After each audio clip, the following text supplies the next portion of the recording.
Praise the Lord. ஒரு நிமிடம். உங்களோடு எனக்கு பிரியமானவர்களே, இயேசு உங்களை நேசிக்கிறார். நீங்க நல்லா இருப்பீங்க. ஆமாங்க, நீங்க ரொம்ப நல்லாவே இருப்பீங்க. கர்த்தருடைய வார்த்தை இப்படியாக சொல்கிறது. லூக்கா 5வது அதிகாரம் 5வது வசனம்.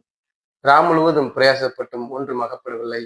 ஆனாலும் உம்முடைய வார்த்தையின்படி வலையை போடுகிறேன். ஆமென். ஆமாம், எனக்கு மிகவும் பிரியமானவர்களே, வார்த்தையின் வல்லமையை பாருங்கள். சகலத்தையும் மாற்றிவிடும் சர்வ வல்லவருடைய வார்த்தை. ஆமாம், எனக்கு மிகவும் பிரியமானவர்களே, உங்களை என்னையும் மாத்திரமல்ல, விண்ணையும் மண்ணையும் மாற்றக்கூடிய வல்லமுடையது கர்த்தருடைய வார்த்தை. ஆமாம், எனக்கு மிகவும் பிரியமானவர்களே, ஆதியிலே பணம் இல்லை, ஆதியிலே சூரியன் சந்திரன் இல்லை, ஆதியிலே மரம் செடி கொடிகள் என்று எவைகளும் இல்லை. ஆனாலும் ஆதியிலே கர்த்தருடைய வார்த்தை இருந்தது. அந்த வார்த்தை தான் இன்று நாம் காணும் ஒவ்வொன்றையும் கொண்டு வந்தது. அந்த வார்த்தை உங்களோடு கூட இருக்கிறபடியால் உங்களுடைய வாழ்க்கைக்கு தேவையான எல்லாவற்றையும் கொண்டு வரும். ரொம்ப நல்லா இருப்பீங்க, நீங்க வாழ்வீங்க. ஆமென்.